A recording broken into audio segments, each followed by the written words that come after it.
Hey everybody, this is Brett, and we had our class today with everyone, and thanks for all those who came.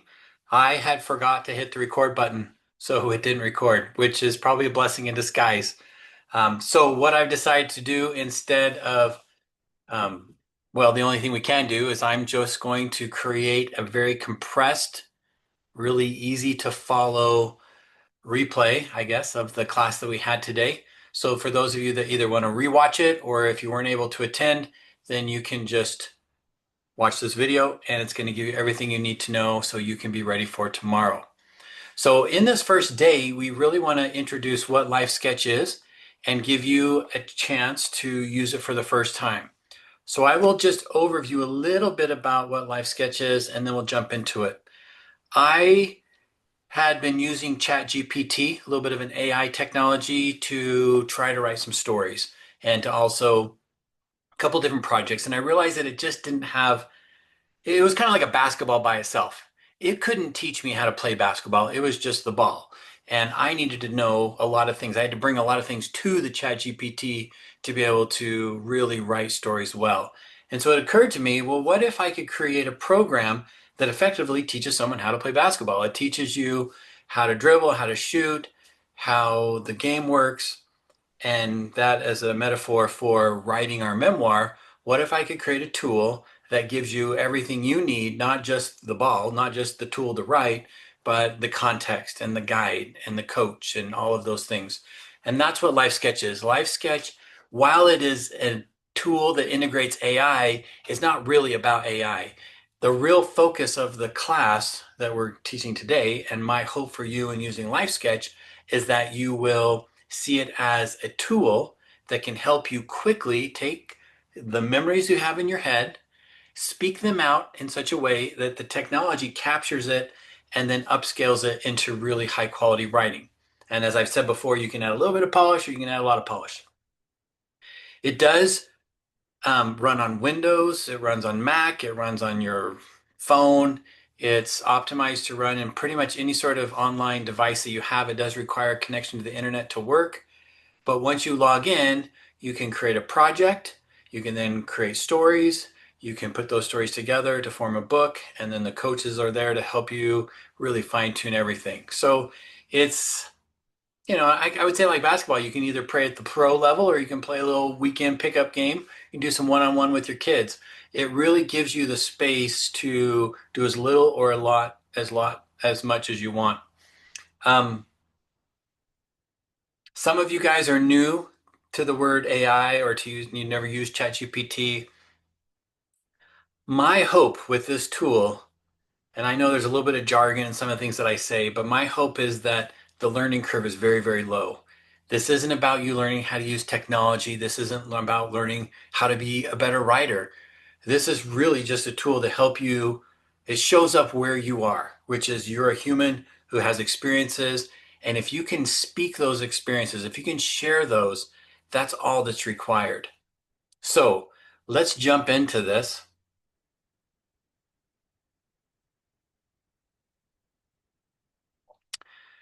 If you go to lifesketch.ai, that's our primary website.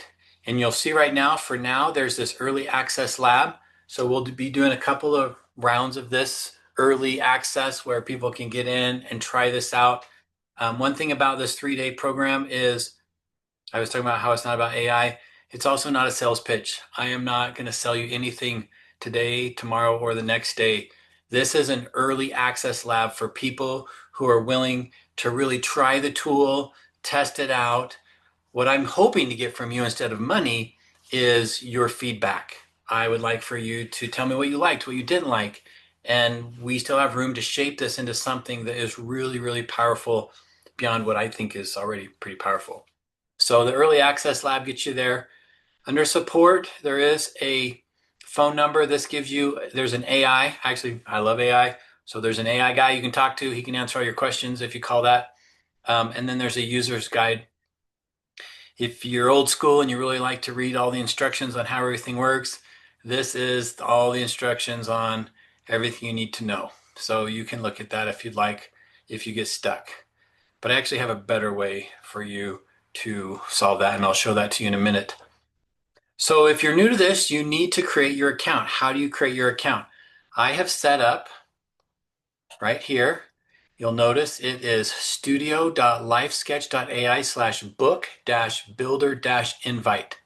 Okay, right there. That is a link that will take you to this page where you can do a free sign up. And this gives you full access to the tool for a month. And for those of you that are interested in really helping me in the long run, I will gladly give you access longer than that. But for anyone who, and you can give this to your family, your friends, anyone you think might have interest in this, even if they don't attend the class, they can go in here, they can create an account, put in your name, your email, your username, and your password, and then you can create your tool. Once you do that, it'll take you to a login page. So when that's done, it'll say, okay, log in. And this is the login page. And so you're just going to put in, let me pick one. We were using this one today. Let's just put in your username and your password, and then that signs you in. When you first create your profile or your account, it's kind of like a grocery store with a lot of aisles, but right now they're empty. There's nothing on them. And so it's your job to start deciding what do you want to have. So the way it works is you create a project book or a book project, and that's where you're going to store all your stories. Now, because this is a brand new account, the first time you log in, it's going to give you some options to adjust the voice of the AI. You're going to be talking to this AI. It might have a voice you don't like. This allows you to go in and change that. There's about 8 different voices you can pick. Also, there's some writing style options. It writes in what I call a balanced mode by default, but there's several other author styles that you can write in, and you can customize and create your own. There's a couple options there. We get into that more into day 2. We're going to skip this for now, and we need to create our book. So this book will be, we're going to call it Having Fun with My Kids. Now, there's a couple different book types. There's a LifeSketch, which is the thing that makes these different is picture the book project is a place where you have stories, you could upload information, maybe journal pages, things like that. You can define characters. The main thing that makes them different is each one has a set of lessons where if you follow those lessons, it just step by step helps you create the content you need. And when it's finished, you basically have everything you need for the finished manuscript. So the first one is a life sketch, and that means it's more of the lessons in it are about establishing your timeline. What are the main events that occurred in your life? And then from there you can add little stories. I would say it's a great spot for just collecting stories. The autobiography is more in depth. It's going to ask you, well, there's more lessons, and the lessons are going to help you really build out a larger autobiographical manuscript. The memoir is very similar to the other two, except it now says, hey, this isn't just a chronological story of your life that started from when you were born to when you died. This one says, you know what, we know that as a memoir, you might have some themes in your life that you really want to showcase. And maybe it isn't so much about being chronological, it's about some life lessons or stories that all tie together in a certain way. The memoir has lessons that it's going to help you to establish that. And then recently we've added the business book. A lot of small businesses want to create a book or a story that tells their history. This is who we are. This is where we came from.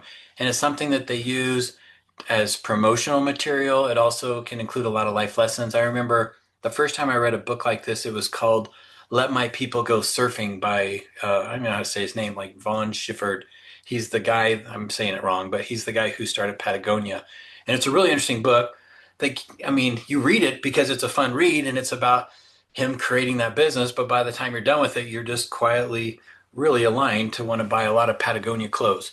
And so the business book is designed to help you create content like that. So if you're a consultant or a coach or have a small business, um, or even a medium-sized business, and you really have a message that you want to share in the form of a book, that's what this one will give you lessons to do those. So let's just pick autobiography to start off with. I'm going to create this book. And now you can see I have this new book here. I can create more book projects. There is a quick story option. If you just come into the tool and you're like, I'm not even thinking about where I want this to be in the long run, I just have a story I want to capture, then you can just jump in and do that. And then some of you are going to have notebooks, journals, resources, audio recordings, all of those things that you want to use as resource materials for your book. The upload materials gives you access to doing that. We'll talk more about that tomorrow. Today, I want to really focus on helping you create your first book project and then go in and create a scene. Now, I've been talking about these guided lessons. So you click there to start doing that. You can just add another story, very similar to the story that I just talked about before, where it's not tied to any sort of specific lesson. It's just you capturing a great story. Once your stories are finished, they're called scenes, and we put them in the scene library. So they're all found from there. Once you have multiple scenes, you might say, you know what? I got 30 scenes here. I think it's time for me to start thinking about how do I want this to really be organized in the format of my book. And there's a book builder option that allows you to start creating your chapters and deciding which stories go where. There's the source materials, and that's what we just talked about before, where you can upload content that you're going to be utilizing. As you're telling stories, as you're talking to the AI, it's actually listening to every detail. So if you say, oh, my son Grayson, he and I went skiing, then it's going to say, oh, there's a new character. And it's going to create an identity for him, and it's going to start adding details about it. That is in the characters. We'll talk more about that tomorrow in day 2. There's also a timeline, and there's a writing coach. Again, all these things will get, but like again, the game of basketball, there's a difference between dribbling and doing a pick and roll. Some of this stuff is a little bit more advanced. So let's just focus on dribbling and shooting. So let's go into guided lesson. So if I go into guided lesson, you can see here there are all these lessons. Now you can do them in any order you want, but I do recommend that you do them in order. They're built to build upon each other. And so when you click one, then you can start that lesson. It tells you what it's about, and it's going to create a new scene for your autobiography. So I click that, and now I'm taken into the screen that allows me to have the dialogue with my AI interviewer. I've given them all names just to make it fun. So the AI interviewer, his name is Nikki, and he is, or she, you can actually have a female or a male voice, doesn't really matter. It's going to give you some instructions and you say, okay, here's what we're trying to accomplish. Each one starts off with a little bit of instructions. And he also knows, I'm going to call him he because I mostly use male voice on mine, but each lesson has different goals that you're going to try to accomplish. And what happens is Nikki knows what those goals are. And so while it's just having a conversation with you, it's going to try to be as engaged with you as it can. But it also knows in the background, hey, I want to make sure we can include these certain things before we can call this lesson complete. And then we have our conversation with it. So you don't even have to do anything here. It's just something that you can kind of see that there's some progress.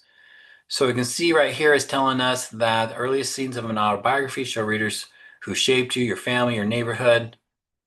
Um, so let's say I'm even too lazy to read this. I can go right down here and I can just start engaging with this in 2 ways. I can say, um, I'm ready to go. I have a few ideas about my childhood. I love AI because you can be as honest with it as you want. If you don't know what to do, if you're not sure, you just tell it. Um, I'm not sure exactly where to start.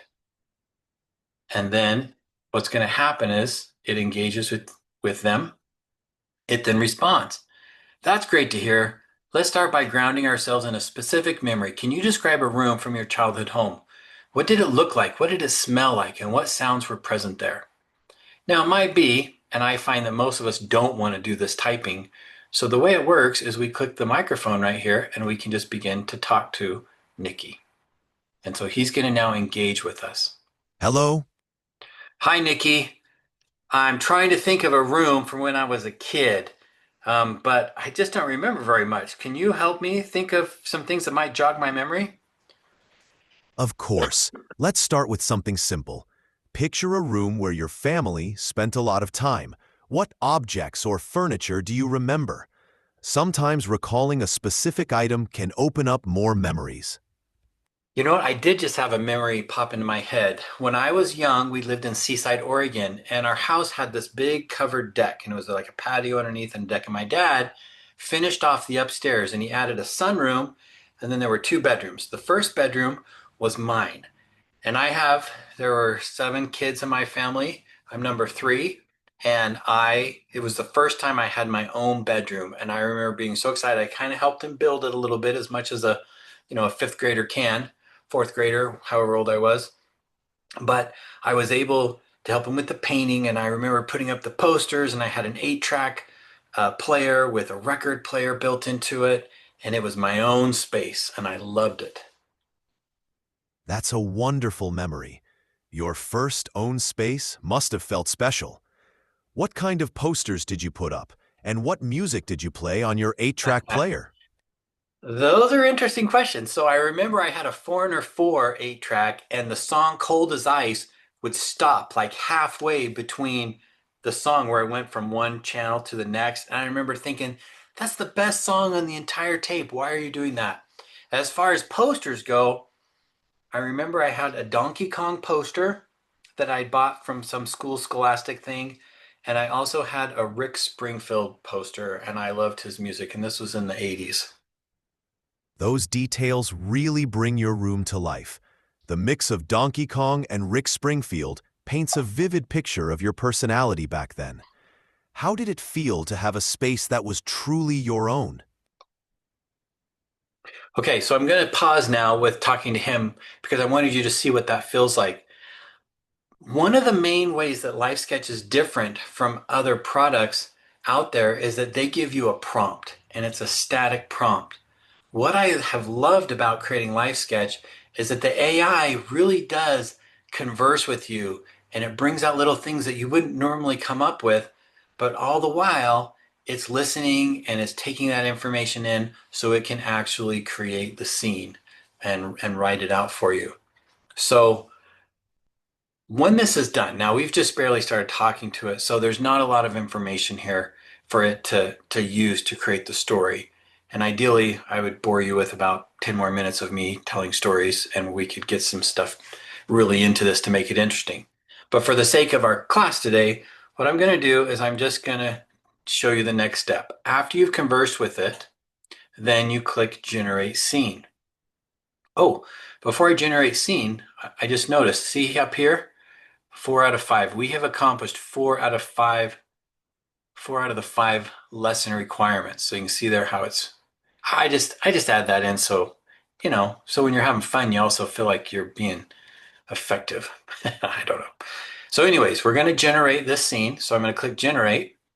And now I've got a couple options. Now this is the first time I've created the scene, so I need to create it as a new scene. But I have two modes. LifeSketch allows you to be very, very focused on only creating stories around the exact information you gave it. It is going to add some polish, it's going to organize it and make it better, but it's not going to be too creative when it comes to adding dialogue or different things like that. If you do the historical fiction version, which actually has some real value because it really can be fun to see what it does, even though once it's written, you find yourself having to go in and fix some things so it's more accurate. So, for example, my son had a birthday party, and I used the historical fiction mode to write a scene about his birthday party. I had never mentioned that we had cookies. It assumed that we had cake. So when I did the historical fiction generation, it generated it, and it had a little bit in there about, how we gathered around to blow the candles out of the cake. And when he said, Dad, I didn't have cake. And I said, you're right. Where the nonfiction wouldn't have added that in there. So I like to start it with nonfiction because it creates kind of a baseline for the story. And then from there, you can actually iterate it up and you can add a little bit more polish and a little bit more creativity, but that gets the structure really in place. So you can see right here, this is a very short one. When I was young, we lived in Seaside, Oregon. Our house had this big covered deck, and underneath it was a patio. My dad had finished off the upstairs, adding a sunroom and two bedrooms. And so there is all this information. So it took my conversation and turned it into a story. Now I can continue with the lesson where I just keep going, and it actually feels like I've given enough information so I can start the next lesson, or I can go in and I can refine the scene. So once again, what do I want to do? Well, this time I think what we'll do is we're going to add a little writer guidance. So you can see at the bottom, I can add some very specific things that I want it to do. So let's just do vivid setting, some sensory details, show, don't tell. But I can also type in here, um, let's have this be an introductory scene that can't type that focuses on um, the perspective of a fourth grader.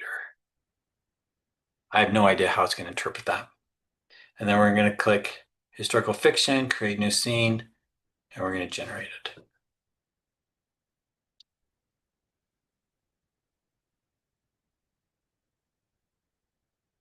Now, once this is done, I have technically created two scenes. I chose not to overwrite the other one. But you can see here in the historical fiction, it's really going to embellish the writing. The air was thick with the scent of fresh paint and sawdust, a lingering reminder of the renovations my dad had made to our home in Seaside, Oregon. I remember standing on the big covered deck looking down at the patio below where my brothers and sisters played in the chaotic symphony of laughter and excitement. I was finally getting my own bedroom, and it felt like I was stepping into a new world of possibility. I was in the fourth grade at this time, bubbling with excitement as I helped my dad with the finishing touches. Each brushstroke I made felt monumental, as if I were painting not just walls, but dreams. So you can see here, we've got a very, very literary focused on this one. Now I can continue the lesson, or I can go into where it's now located. Once scenes are created, they're put into the scene library. In fact, if I click back right here, you'll see here the scene library now has two scenes in it. The very first one, which was very short, and the second one that was more creative. So I can refine this some more.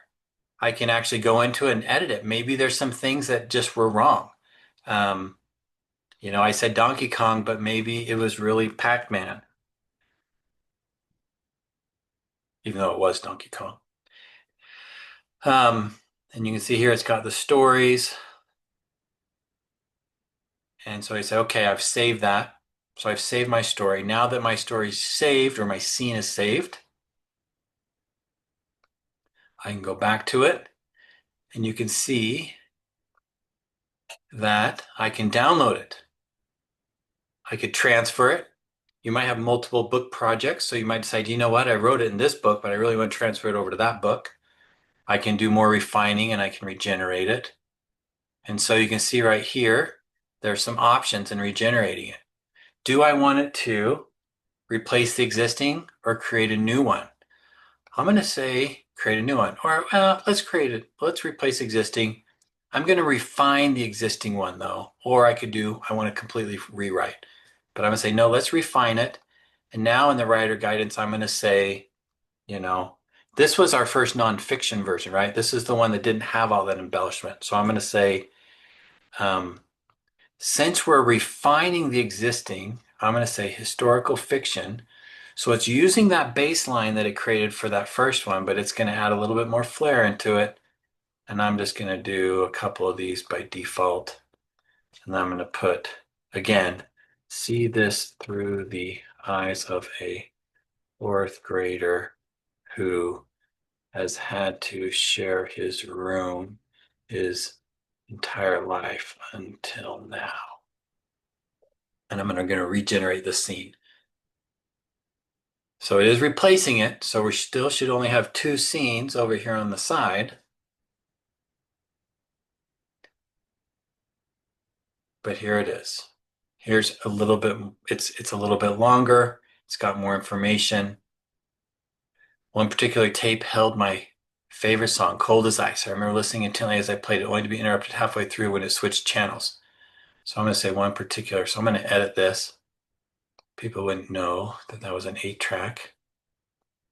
One particular 8-track tape held my favorite song. This is akin to dribbling in this tool. This is one of the most fundamental things that you're going to do. Your authorship comes and you say, Brett, I want to be the author. You are the author. You spoke the words. It used your words. You decided how to make them a little better. It is your story. So while the AI helps you polish it up and make it sound better, you can still remain fully in the center seat of the creation process. And so here we go. Here's the story. So the main thing that we want to do in today's class is I want you to get this far. There's so much more we can do. And in the class we had today, we did go down a couple of alleyways. But for today, I mostly want you just to get the experience of creating a scene and then regenerating it and testing it out. So that's it. So let's just have a little summary here. If I go to the main screen, I can capture a story. And again, this allows me to capture a story that isn't tied to anything yet. When it's done, we'll save it and we'll decide where it's going to go. But I could go ahead and add this story. Hello. Hi, Nikki. Hi there. What story from your life would you like to explore today? Well, my son called me yesterday on a video call while he was snowboarding in Brighton, Utah. And it just took me back to 2 years ago 3 years ago, when he and I had annual passes and we were skiing almost every week up there, or snowboarding, I should say. And it was a great, great time. That sounds like an amazing memory. What do you remember most vividly about those snowboarding trips with your son? Well, I remember he really liked the Black Diamond and I liked the Intermediate. It sounds like you both found your sweet spot. So, whether you're doing the scene just by itself or through a lesson, you get this dialogue, you can talk, you can share it, and when you're done, you can save your story. And again, I can decide which project to put it in. I can pick which mode it's going to be in, and then I can save and generate it. So, whether you're in a project and you're doing lessons or adding in stories here, you can have those conversations. Or if you're right at the top level, you can capture your story, and then it's after the story's done, you can decide where you want to put it. That's what we want to do today. We want to give you a chance to go in, and once they're done, they're in the scene library. And from here, you can refine them. Again, the difference between refining and regenerate is regenerate just takes you right to the window where you can make some changes to it, or the dialog box. Where if you click refine, then it's going to take you back into the dialogue that was there with the AI where you can keep having more conversations. And the one thing I will say is these AIs, they are, well, I mean, it's AI, so it's mimicking that it's smart. I don't know if it's really smart or not, but it actually feels very intelligent. So you can tell it anytime you're stuck and you can tell it what to do. So for example, let's go back into this one. Remember where I was at. Um, Hello. Hey, Nikki, I'm kind of Hello stuck. there. I've started this story, but I'm not really sure where I want to go with it. That's completely fine. Let's focus on something specific. Can you tell me about a memorable family gathering or event from your childhood? Something that stands out in your memory. No, I mean, we were talking about my bedroom, but I'd like to get into some sort of activity that occurred related to my bedroom. Can you help me have a conversation that could get some content out that way? Absolutely. Let's dive into a memory tied to your bedroom. Think back to a time you spent there with someone else. A sibling, friend, or maybe a parent? What were you doing? And how did that moment feel? That's funny because what comes back are the things that had some strong memory. And I had a boy, and for the sake of his name, I won't say his name, but I had a friend from school. He came over and I had him sleeping on cushions in my bedroom because he was doing an overnighter. And it turns out he peed the bed and he peed all over the cushions and he never told us about it. And it was, well, I just couldn't believe a kid his age would do that. I was just this young little kid in awe, but he was very embarrassed and he never spent the night again. I don't know that that story That's deserves a to be pretty anywhere. vivid memory. It must have left quite an impression on you. How did you handle the situation then? And All right. So what you can see here is it engages with you. It allows you to talk to it and you can kind of go any direction you want. I could probably even just say, hey, don't talk about that part. Um, I want you guys to try this. I think you'll have fun with it. For those who are in the class, you're probably already working on stuff. So your homework for today is there is this document right here, and it is also available to you in our Facebook group. And our Facebook group is where I'm putting the links to this video. And if you're watching this video, then you probably found it. But also you'll find that there's a link there that gives you access to this first day document. Summarizes what it is, gives you a chance to write in your key information so you don't forget it. And then it gives you the assignment. I forgot, there's one more thing I wanted to share with you guys. For those of you who are saying this is more than enough. Great. But some of you may decide you'd like to tweak the AI a little bit and have it write it a little bit differently. So what I want to share with you is that when you're in a project, right? So if I'm in this project, I now can go up here and I can click the AI settings. And the AI settings are going to allow me to make some changes. So the main thing you'll want to change is like right now we've been listening to the Ash voice. I could change it to a different voice. So when it talks to me, it's a different voice. Click save. But this is the part that really gets fun. I can come in here and I can pick different writing styles. So right now, by default, we're on balanced.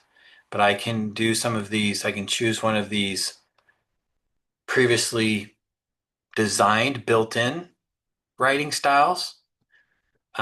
Or I can have it actually learn my voice. So it writes in my voice. There's a couple we're going to get more into this in day two. But as far as day one goes, if you want, once it's done, we'll click Toni Morrison. It's a little bit more lyrical, rich layered prose with cultural texture, musicality, and deep emotional truth. So I'm going to go down here. You can see there's some other settings. Mess around with these settings, have fun with them if you want. And then now that that's saved, if I go back to my project and I go to my scene and I want to go in here, I'm going to regenerate this one. In fact, I'm going to regenerate this completely new in historical fiction, create the new scene. And now it's using that other writing style. Now, some of it's a little subtle, but we're going to see that it's going to have a little bit different feel to it. And then here we go. I remember the summer nights in Seaside, Oregon, when the air was thick with salt and the sound of waves crashing against the shore filled the open spaces of our home. My family's house was a peculiar blend of wood and laughter with a big covered deck that seemed to stretch into the sky like an invitation. You're going to find that some of these writing styles appeal to you more than others. And again, tomorrow we're going to talk about how you can create your own custom writing styles. But for your homework today, create a scene or two, regenerate it or refine it, mess around with it, and see if you can get to the point where you feel pretty comfortable doing this. And then, if you want, go into that AI settings and you can change those right there a little bit. Now, I will tell you, and I didn't tell this to the class earlier today, if you're at the top level, there also is an AI setting, but this is kind of your AI defaults. At this point, you can kind of change it, whereas it's the default for everything that you're doing. So if you want it to always be a certain voice when you're talking to it, but it might be that you want to write one book in a certain style, another in another, then this default is what's going to be at when you first start. And then when you get inside the project, then any of these AI settings that you've created here are going to override those others, and these are the ones that are going to direct how it's generated. It's a fun tool. I will say my little 9-year-old loves to chat with it. And it's pretty smart. When you're talking to it, it knows if there's two people, or you can even say, hey, I'm here with my son. You're going to hear two voices. So keep that in mind as we're talking. And it's going to go ahead and have that conversation with you. And then you can spin it up into a really cool story. Again, thanks for coming. Thanks for listening. I hope you have fun with this. We do hope to go public with it in a while, but the feedback that you guys can give us now as you're using it will be so helpful. Um, and when you come back tomorrow, we're going to talk a little bit more about now that you've created a story or you want to create a bunch of stories, how do we start putting that together as a book? And then I'm also going to talk about how you can use the coaches to help you improve your writing even more. So that's it for today's session. Thanks for watching, guys.